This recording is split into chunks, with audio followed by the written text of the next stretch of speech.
monthly coaching for leading with honor. Last month we covered statement number 1. This month we're on number 2 of the honor code. And this one is about showing dignity and respect for others. And leaders go first.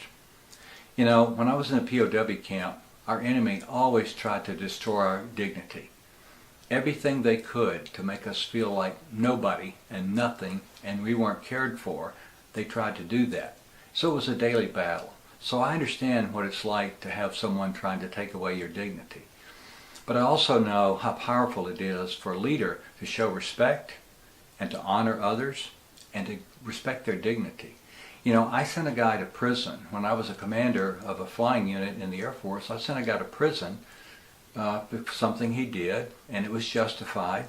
But I remained faithful to him as a person.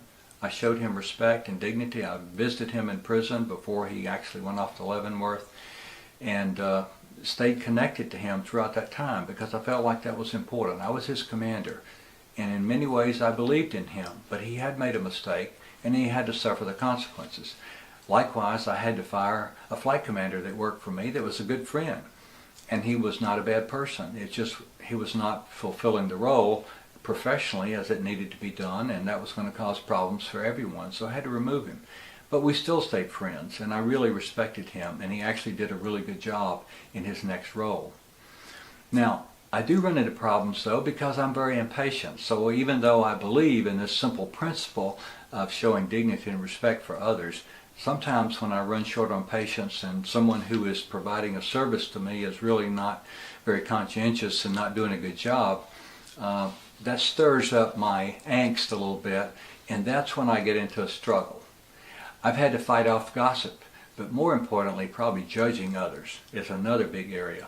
Judging people is not a good thing, and I have to work at coaching that myself out of that because it's kind of a natural thing to be discerning for me and to make judgments, but judging people is not a good thing. So I have learned to be more intentional. I have to coach myself to be intentional in certain situations about showing dignity and respect for others.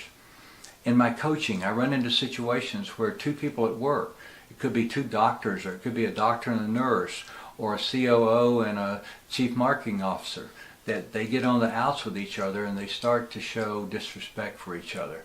That's a dangerous situation, whether it's at work or at home.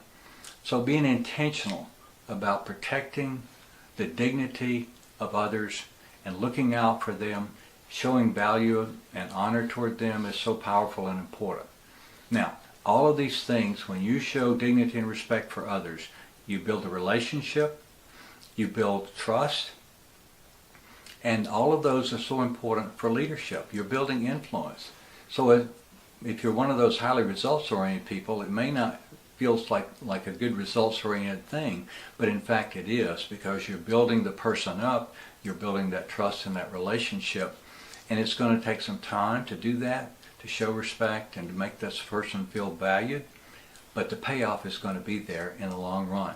So again, we need to be intentional. It sounds easy, but it's not. In a lot of situations, it's not easy to show respect for others, but the payoff is huge when we do. So let's work at it. Let's be intentional, show dignity and respect, and remember, leaders go first.